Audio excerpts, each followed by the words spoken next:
بسم اللہ الرحمن الرحیم۔ السلام علیکم ناظرین، میں ہوں فراست سلیم اور آپ دیکھ رہے ہیں آپ سب کا اپنا یوٹیوب چینل۔ امید کرتا ہوں کہ آپ لوگ جہاں بھی ہوں گے خیر و عافیت سے ہوں گے۔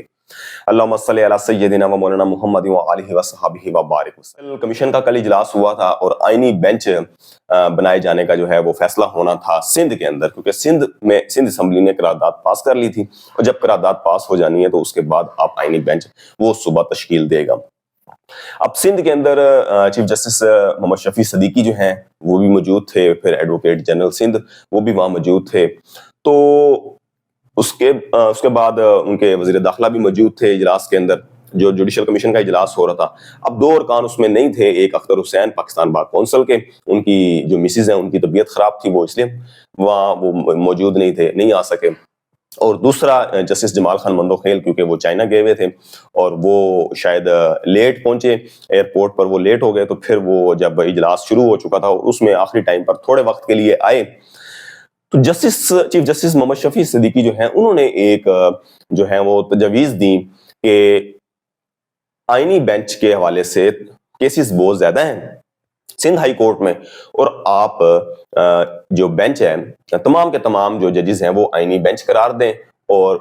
وہ جو ہے آئینی کیسز سن سکیں کچھ دنوں کے لیے۔ تو ظاہری بات ہے کہ جوڈیشل کمیشن کے دو ارکان بھی غیر حاضر تھے، اور اس کے بعد پھر ان کی جو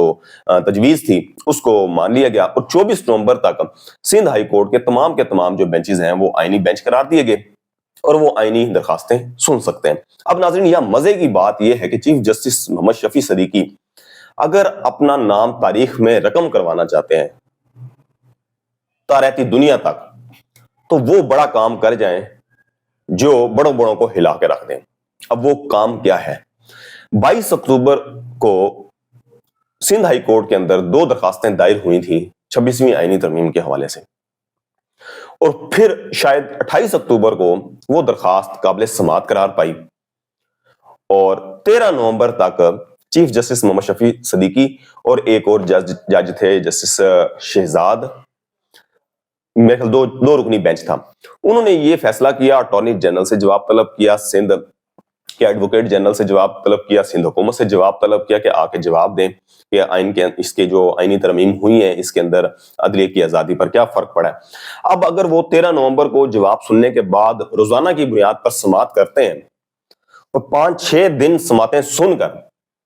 26ویں آئینی ترمیم کو کالعدم قرار دیتے ہیں، تو کیونکہ سپریم کورٹ کے اندر تو 8 درخواستیں جا چکی ہیں، سپریم کورٹ کے اندر تو ہمت نہیں ہوئی، تو سندھ ہائی کورٹ کے اندر چیف جسٹس محمد شفیع صدیقی اگر یہ فیصلہ کر دیتے ہیں اور کالعدم قرار دیتے ہیں تو تاریخ ان کو جو ہے وہ سنہرے حروف میں ان کا نام جو ہے وہ جانا جائے گا رہتی دنیا تک۔ اور دوسرا، جسٹس منصور علی شاہ سینئر ترین ہونے کے ناطے چیف جسٹس آف پاکستان بن جائیں گے، اور جسٹس یحییٰ آفریدی دوبارہ واپس اپنے عہدے پر آ جائیں گے، یعنی کہ جسٹس بن جائیں گے۔ اور جب یہ کروائیں گے تو تمام کے تمام معاملات جوڈیشل کمیشن جو بنایا ہے انہوں نے، اور اس کے بعد جو آئینی ترمیم کروائی ہیں تمام کا تمام جو ہے وہ سارا کالعدم ہو جائے گا۔ اگر ایک سندھ ہائی کورٹ کے پاس بڑی پاور ہے، کوئی بھی ہائی کورٹ ہو، چاہے وہ بلوچستان ہو، پشاور ہو، سندھ ہو، لاہور ہو،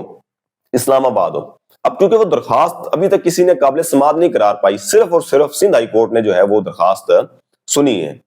اور اس میں انہوں نے آرڈر کیا 13 نومبر کا۔ 13 نومبر سے لے کے 24 نومبر تک بہت ہے، کیونکہ 25 نومبر کو دوبارہ جوڈیشل کمیشن کا اجلاس ہونا ہے اور اس اجلاس کے اندر آئینی بینچ بننے ہیں، تو اس سے پہلے اگر یہ چیف جسٹس محمد شفیع صدیقی ایک بہت بڑا کام کر دیتے ہیں تو سنہرے حروف میں نام ان کا جو ہے وہ لکھا جائے گا، اور رہتی دنیا تک ان کا نام جو ہے وہ روشن رہے گا اور تاریخ رقم ہو جائے گی کہ کسی سے ٹکر لی ہے۔ لیکن ناظرین، اور سندھ ہائی کورٹ وہ ہائی کورٹ ہے جب 6 ججز نے خط لکھا تھا مداخلت کے حوالے سے، تو پھر رائے طلب کی گئی تھی، سپریم کورٹ کی طرف سے کہا گیا تھا، تو تمام ہائی کورٹس نے رائے دی تھی۔ لاہور ہائی کورٹ نے، پشاور ہائی کورٹ نے کہا تھا کہ جی ہمیں فون آتے ہیں افغانستان سے، پہلے تو فون یہاں سے آتے ہیں، پھر ہم ان کی بات نہ مانیں تو پھر ہمیں افغانستان سے فون کرائے جاتے ہیں، دھمکیاں دی جاتی ہیں۔ لاہور ہائی کورٹ نے کہا جی کہ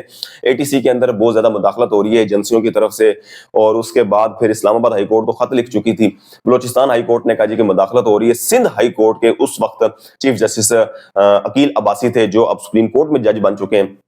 یہ واحد سندھ ہائی کورٹ تھی کہ انہوں نے کہا تھا کہ ہمارے پاس جو ہے کوئی مداخلت نہیں ہو رہی، ہم فیصلے میرٹ پر کر رہے ہیں۔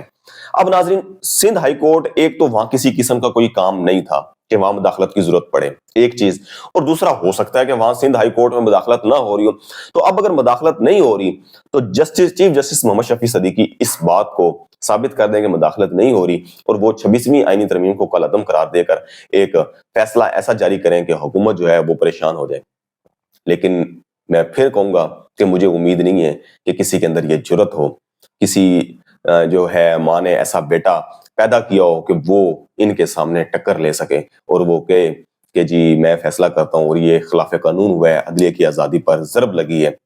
تو دیکھتے ہیں اب 13 نومبر کو کیا فیصلہ چیف جسٹس محمد شفیع صدیقی کرتے ہیں. مجھے دیجیے گا اجازت. اللہ حافظ.